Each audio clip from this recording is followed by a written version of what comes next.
Hello everyone, my name is Amber. Welcome to my channel, Amber Reads Romance. Today I am here for another weekly wrap-up. If you are new to my channel, I do weekly wrap-ups starting this year. That way I can go more in depth on the books that I read and I cover every book. So these are actually going to be all the books that I read from May 26th to June 1st. I actually finished an arc yesterday and managed to finish that in for the June 1st. So I also will be posting my end of the month wrap up, which is just a brief wrap up of my favorite books, some of my stats. I might go over a couple of my worst books of the month. I will be posting that later this week. But let's go ahead and dive into the books that I read. Hopefully this is going to be a pretty quick one because I had a kind of a tough week and I only read 5 books. So let's go ahead and dive into those now.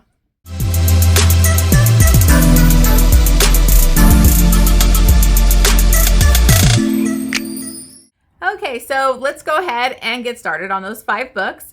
If you are new here, please make sure that you hit that subscribe button. Any support, liking the video, commenting. I always appreciate any feedback and support. So the first book that I read this week was actually an arc, and it was kind of a tough one for me because it was one of my most anticipated reads, and it didn't go that great for me. So, what is the book? This is Fall With Me by Brooke Montgomery. If you have followed my channel and you remember, one of our buddy reads was actually, I think it was Stay With Me. It was one of the first books in the series. It was a boyfriend's, ex-boyfriend's dad. This is the Sugarland Creek series, and I've really been enjoying it. I love like the ranch feel, like the horses. I'm a horsey girl. I freaking love horses. So I love the whole aesthetic of like this Sugarland Creek. And so I was very excited for this one. In the previous book, she did kind of set up what the issue was going to be in this book, which was going to be an amnesia trope. Now, amnesia doesn't always work for me. I have a really hard time with it. But I've had some that I really enjoy, and I was excited to see where Brooke Montgomery took this. And so in this is the romance between Landon and Ellie. And Ellie is a barrel racer. And it was set up in the epilogue, kind of at the end of the previous book, was that she kind of has an accident. She falls off her horse and hits her head, and she wakes up with amnesia, but it's selective amnesia, I'm guessing. It was weird. You never know how they do these kinds of things in romance. I mean, I'm not here for the believability of the amnesia. That's not the part that like upset me with this. But she basically had hated Landon. And when she woke up with this amnesia, he's like, oh my God, he's hot. Like, I like him. He's super funny, and was interested. And everybody's like shocked because it is not like a secret. She's made it very evident that she hates Landon. So, I was interested. It got me intrigued. It hooked me. But so in this romance, it's going to be her getting the amnesia and then forgetting that she hated Landon. So the problem that I had with this book was how late the amnesia thing came in. So the setup of this is that Landon, let me go back. Ellie is a really focused 100% on her career. She's so focused. She doesn't care about dating or anybody. Like, she's very focused. She has a drive. And so she ends up getting Noah, who's Landon's sister, to be her trainer. She keeps her horse at their ranch, and she gets to train daily with Noah. Landon helps out with this training, but kind of not as in-depth as Noah, but he is like an eye for like picking out like issues that need to be resolved, like little mistakes that need to be tweaked. So he is definitely helping out with the training. But ever since Ellie came to the ranch, she saw him and hated him and was disgusted by him and would be cruel to him, really mean to him. And he has no idea why she hates him. Nobody does. She won't tell anybody. So that was irritating me. And Landon is a cinnamon roll golden retriever, super sweet, like flirtatious, amazing guy. And so for the most of this book, it is literally Ellie being a fucking bitch to him. She is cruel to him. She cuts him down all the time. And he's like, why do you hate me? He is so into her. And that I could not understand why he was pining after her when she literally treated him like garbage. Sorry, we have motorcycles that come up here on the weekends. Anyways, so I could not understand why is he pining after her, because she's a fucking bitch. And the problem is that the amnesia thing didn't happen till 50%. So the first half of this book, we're dealing with watching her be cruel to him. And as we find out why she hates him, it's really stupid. And I thought the reasoning was like really weak. And so the fact that she never communicated with him, would never just tell him why she hated him, like would never even want to hear his side of the story for the reason she hated him, just made me not like her. So because Brooke took up to the first half of this book of them not hitting the amnesia yet, she hated him for half the book. We watched her belittle him for half the book. And I didn't like her. I was like, I loved her relationship with her horse. I love all the horse stuff. All that was great. But I didn't really like Ellie because she was so rude to him. So then when she gets the amnesia, now we have to rush this romance. Because like the pacing was just so off. Like you're spending half the book hating him. Then she's like pursuing him, wanting to date him. And he's worried because he's like, yeah, I want to get to know you. I want to date you. But like, once you remember why you hate me, like, I don't know why you hate me. What if that, like, I don't want you to think I took advantage of the situation and all this kind of stuff. So my problem was the last half of this book was super rushed. There was some spicy stuff in there, but it was like, it was just so rushed. We're like, there's no way she would have, like, you guys would have been in love at this point when she treated you like crap for that long. So that's like 4 years of her treating him like trash. So I had a hard time rating this, you guys, because I am new with doing arcs. And I didn't know what I should do because I didn't want to totally bash the book, but I need to be honest. So in this, honestly, it's a 3.5. On Goodreads, I gave it a 4. So I just was really, really disappointed in this one. And I don't know, like, I don't know why she had us wait so long to get to the amnesia part when she teased it in the first one. And that kind of happened in the second book too, where it took so long to get to like the point where she was like pregnant. Like I was like, why are we waiting half the book to get to that part? So anyways, you know, I'm sorry. I really like the series. I'm still going to continue, but I think I was more hyped for this than what it needed. Anyways, oh, and I did give it 2.5 chilies because honestly, like it did have some spicy stuff in it, but I wasn't that invested. And it happens way later in the book, so there's not a lot of it. But we'll see how the next couple books go because those are going to be the twins books, so I'm hopeful for those ones. Okay, so on to the next book. I was really nervous about reading this one. Because I love Elsie Silver, but the last book in her Chestnut Springs series was a big fail for me, and I wasn't really into it. I think I still rated it pretty nicely because I was kind of being nice to Elsie Silver, and I had really enjoyed that series. But I was nervous but excited to read Wild Love. I actually just got my copy in the mail. So I have a copy of this book and I didn't hate it or anything, but it didn't blow me away. And it took me like 3 days to get through. And I was kind of frustrated by that because I was having a tough time this week getting through books. I had no time to read my audiobooks at work. So I had a very slow week this week. And this one it was hard for me to get invested. Usually I can read Elsie's books like in a day or two, and this one took me a few to get through. It's still really good writing. I appreciated it. I did appreciate this much more because it did have a slower burn. I felt like we were doing a lot more character development and all those kinds of things.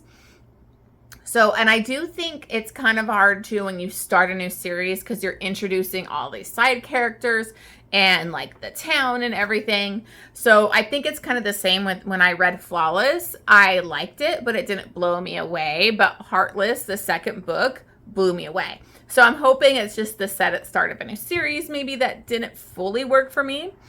But this book is between Ford and Rosie, and this kind of has an interesting thing. It's more like, it's kind of hard to say it, but it's like, it's childhood friends, but like kind of frenemies to lovers, because Ford is her brother's best friend. And they grew up together, and he would kind of like pull her hair, and like they would get after each other. She'd be feisty with him and all that kind of stuff. So it was kind of like this frenemies type of situation. But Ford has been in love and pining for Rosie for years. But he would never make that move. He was like really smart. He's actually the brother of Willa from Heartless, and we get to see Willa in this, and as always, Willa steals the scenes. She's my ride or die favorite. Well, Elsie Silver bitch. She's one of my badass heroines that I love. So seeing Willa again was amazing. Ford is like, he kind of ran so Ford and Willa's father was like a rock star, and he kind of Ford ended up opening up his own like really expensive bar. He's a billionaire. He's kind of become like this hot billionaire, but he doesn't really need to be involved with this bar anymore, and he wants to go into something of his own. So he wants to open up a recording studio back in the small town that he would like stay at for like the summer months when he was younger, and that's where this is set. This is the first book in the Rose Hill series, so this has Rose Hill. And so he's basically kind of trying to start that up now. And he happens to have a like preteen daughter show up on his doorstep, and it's not like from ex-girlfriend or anything. So there's no other woman drama in this. It's because he donated his sperm when he was younger, because his dad was all about him like being responsible with his money, and he wanted to go to a Rage Against the Machine concert. So his dad wouldn't give him the money for it. So he ended up donating sperm so he could go to this concert. And so this is kind of the outlandish part of the story, is that this girl's father had died, and the mother is like in a deep depression, and they're like in trouble, and she doesn't have anybody else to go to. And she happened to do like that DNA testing and finds out that he's her father, and seeks him out for help. That seems a little like outlandish, and I know some people had issues with that. That didn't bother me as much as like other things. So I didn't mind it because I really liked Cora's character and how like it showed a softer side to Ford, because he can come off pretty grumpy and he's like kind of socially awkward. So I enjoyed that part of it. So Rosie is actually like finished college, working hard in her career, when she gets like groped by her boss. And when she basically tells him off, he kind of gets to HR before her, and they end up firing her. So she's devastated. She feels totally like just, like put down and inconsequential, and like she doesn't have a voice. And when she tries to talk about it to her boyfriend, he's kind of like, oh, it's best not to rock the boat and blah, blah, blah. And her boyfriend have basically just been together for years, and they are just kind of staying together. There's no real love there anymore. They don't spend any time together, but they're just comfortable together. So she ends up kind of packing her stuff and going to stay with her brother, and she ends up getting a job for Ford as like kind of his personal assistant to start off, but she moves up to like a bigger position because Ford loves her so much. And he knows she's intelligent and she's smart and she's so much more than what she is. So he offers her like good money. And so I loved Ford in this. He was very sweet. I mean, a pining hero is always amazing. I just didn't fully connect to their chemistry, and it was just kind of dragging for me. So like the first half of this book was great. I was really into it. But then like once they kind of start to get together, I was kind of getting bored. So I don't know, like it just didn't fully hit for me, but I really did love Ford and her's like relationship and how sweet he was with her. There were some good spicy times. I did think the third act was so stupid, and like with her like questioning him and his how he's like a billionaire and like what he ended up doing for her. Anyways, I don't want to get too into that, but I don't know, like I just didn't connect to it like other Elsie Silver books. So I still enjoyed it. I think it's a good start to a series. So I wouldn't like say don't read this, because a lot of people are loving it. It might have just been a bad week for me because it took me like 3 days to read this. But anyways, so I gave this 4 stars because I think it's a good story. The writing is there. It's a good slow burn, so we're not rushing into the sexual stuff like some Elsies have been lately. And so I did appreciate that. And then I did give it 2.5 chilies. Okay, so the next book I read was basically a reread. One of my goals this year was to read the ACOTAR series finally. I've read the first 2 books, but then I stopped. And so I need to get back into it, but I wanted to reread the first 2 to kind of give myself a refresher, and I want to annotate the series. So I listened to ACOTAR, A Court of Thorns and Roses on graphic audio, which I did the first time too, and I loved it. But I read along and then I was annotating. I still have to do my tabs and everything, but you know, I was just basically annotating. I don't know if you can see that. But I had a great, this took me a while because I wanted to listen to the graphic audio and annotate and read as I went. So I kind of had to wait and do that at home in the afternoons. So it took me like a few days to kind of get through it because I wanted to be thorough with my annotations and everything. So this is kind of like my first time fully annotating because I'm supposed to be annotating the Outlander books, but I have it all like highlighted in my ebooks and I haven't started actually doing it in the physical ones yet. So that's my project I need to get to. So anyways, this is a reread. I'm sure by now all of you have read ACOTAR. I'm behind the game on this, but I did reread it, kept it at a 5-star. It could probably be a 4.5, but I still really enjoyed it. I think it's such a good book to set up this series and this fantasy world. There's so much world building in this. The beginning is a little slow, but I think it's important because it really sets up each of these characters.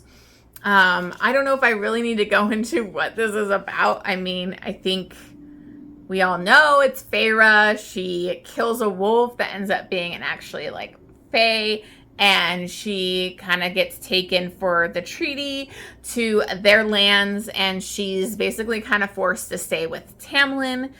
His court has, you know, this curse on them where they're all stuck with these masks on from like a masquerade.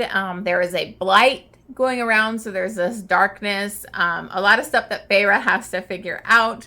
I really love Feyre. I think she's such a badass, such a strong heroine, and the things that she goes through in this book to like prove her love to Tamlin is like hardcore. She's a badass. Again, this is Tamlin. So this is a romance with Tamlin, and he's just so annoying. So, I mean, that's why this book just doesn't hit as much. Again, Rhysand steals every scene he's in, and I love it. I love the narrator who does Rhysand in those graphic audios. I would highly recommend the graphic audio. They're so well done. I know that they were on Audible Plus, but I think they left at the end of May. But I know the first 2, and I think part of the third one were on AnyPlay. But I might just use credits and buy them. But I had a great time with this. You know, Tamlin's a bitch, but we love Rhysand. So I still gave it 5 stars. I don't really think there's any spice in it. They do kind of get it on, but it's like whatever. I don't know. You could say 1, 2 chilies maybe. But I don't care because it's Tamlin.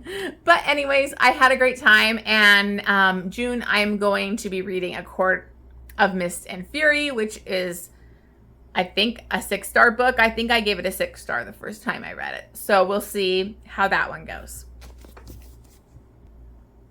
Okay, so I listened to a book on audio. I listened to Idol by Kristen Callihan. This is a rock star romance.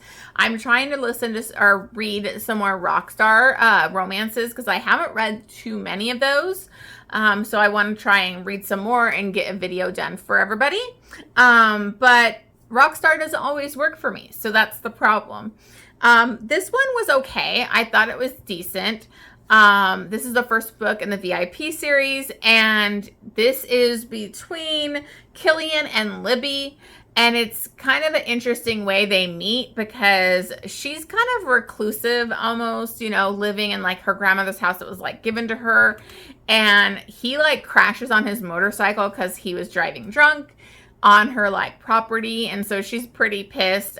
She has bad experience with her father being an alcoholic and getting in an accident and her parents dying. So trigger warnings for that. So her view of him is not great at the beginning of this, but you know, she helps clean him up and everything. And he ends up being her neighbor. His band is kind of like on a hiatus for like the last year because one of the members, one of his best friends and member tried to unalive himself. So they really needed a break and he doesn't really know about getting back to it. And so they start to become like neighbor, like friends. He like helps her garden. They like hang out a lot. And so this romance starts to kind of blossom with them. And, but then he also discovers too that she's kind of like this hidden musician because her dad was like kind of like the guitarist for bands. He was really like very good and would play with some of the biggest bands, but he didn't want her to get into that life. But she's a phenomenal singer and songwriter and guitarist. So he's kind of blown away from her and that kind of awakens his love for music again. And so what ends up happening is he has to go on tour and he wants to take her with him and have her perform with them. And one of the band members isn't really happy about that. So then they go on like tour together. So I really liked the first part of this book when they were like neighbors and getting to know each other and dating. But like the whole rock star part of it, like on tour, I just kind of was checked out. I didn't really enjoy it that much. Then there was a third act breakup kind of separation thing that I thought was really stupid and didn't really need to happen. So, but what I did appreciate about this was that he wasn't like a man whore. A lot of these rock star romances I read, they're like man whores and there's a lot of other women drama. And so I really appreciated that like he was all in with her and he wanted to be with her. So I did like that. So I gave this 3.5 stars because it just didn't fully connect for me. And I was kind of irritated by the third act. And then I gave it 2.5 chilies. I don't know if it's the whole series, but I know this one and then I think the second one are available on Audible Plus. The second one was the one that I've heard a lot of good things about, Managed. So I think it was Managed. I can't remember. I'm out of it. But I'm interested in continuing the series. If you guys know any amazing rock star romances that you would recommend, leave them down in the comments below because I need to read some more. Okay, so the last book that I read was the arc that I finished, and this is Broken Beginnings by Clio Evans. This is the first book in the Citrus Cove series, and this is actually a small town romantic suspense kind of series. I guess I've never read Clio Evans, but I think she does like a lot of monster stuff, so this was kind of like different for her, and I actually really enjoyed it. This was an interesting setup because we have Haley and she, kind of grew up in this small town and she wanted out of the small town as fast as she could. She had a bully that like made her life hell and that bully was Cameron. And she basically, once she graduated high school, got out of there. She does like, she's a writer and she does like traveling and writes for like a travel magazine. So she's been able to travel all over the world and really be successful. But what ends up happening is one of her neighbors, she witnesses her neighbor get killed by this man. And he basically comes after her, but kind of gets interrupted. But he tells her, like, you're next. And so she's really scared. So, and the police don't know who this guy is. And so she kind of like gets out of Dodge and she decides to go back home. Her and her sister were really close growing up, but since she like left, she's basically kind of fallen out of touch with her sister. They don't really talk anymore. And her sister is married to this creep that nobody in the town likes. And she has like twin boys, and she just really wants to hang out with her sister. Her sister won't talk to her. So that's like a whole other side thing going on. Her and her sister, I believe the father died and then the mother unalived herself or something. I can't remember. But they basically were raised by their grandma. So she goes back home to the grandma and, kind of has to make amends because she's really just cut them out of her life and not been around for even like holidays or anything. And so she comes back to town to try and get away from this. And she runs into Cameron because Cameron has really, he comes from like this amazing family, and him and his best friend are running kind of like this almost like wine tasting, but like cider and like whiskeys and different things, and a restaurant out of like this barn that they redid on their family land. And so she was like going to go work there as a waitress just to kind of keep busy, and she kind of runs into him. This is the guy that bullied her, made her life hell. So she is like, wants nothing to do with him. But what was amazing about this is it's a reformed bully. And Cameron completely like comes to her apologetic. He's like, I'm really sorry. He explains, he didn't have his shit together. He didn't know how to handle, like he was threatened by her. And he went to therapy and realized why he acted the way he did. And he really apologizes where it feels heartfelt. And it feels, real to her. And so she kind of like isn't fully accepting him. But he like, it basically works through actions and, emotionally like being there for her. And just, he shows her that he has changed. And he's been pining after her since he met her. He just didn't handle it in the best way. So I really liked that. I loved the reformed bully thing. And so obviously he's going to try and protect her because now this killer stalker has followed her back to this hometown and people are dying and things are getting bad. So I thought the suspense element was very interesting. I didn't guess who the bad guy was, and so I appreciated that. I loved that in this book, for once, we had a heroine that was not too stupid to live. She didn't go off on her own or like, oh, let me go out to the car by myself. Cameron also wanted someone to be with her and like to protect her and always be around. And instead of like fighting it, she got that her life was in danger and that she should go with the protection and not just go off on her own. So I freaking loved that because so many times in these suspense or stalker or killer romances, the girl does the stupidest shit and puts her life in danger and then makes it so everybody else are in danger too. So I loved that. I loved that they really communicated that stuff that you thought, oh, okay, here we go. She's a traveler and doesn't want to live in a small town. You think that's going to be like a third act thing. It's not.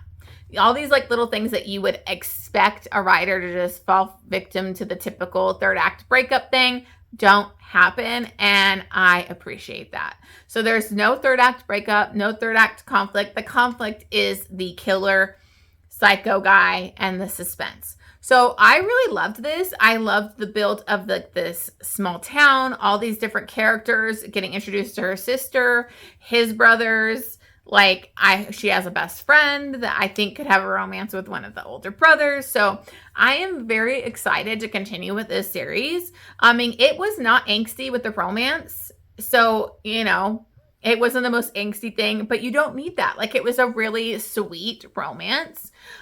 You might want him to grovel a little bit more, but I think he did enough. And this was also super spicy. So, this has a lot in it because they are pretty spicy with each other. We have CNC because they both like that. There is spitting, which I don't always love, but I know people like it, and there's no kink shaming here. So there's some spitting. They have public sex. They have some cum play. And they use toys too. So this one is really spicy. So I really like this. I was going to give it like 4.5 stars, but honestly, like I enjoyed it. So I'm going to give it 5 stars, and it was 4 chilies because it was a spicy good time. And I definitely want to continue with that series and read more from this author. So those are the books that I read this week. Thank you so much for watching. As always, remember to subscribe, like, and comment. Give me some of those recommendations for Rockstar Rex below, and I will see you on the next one.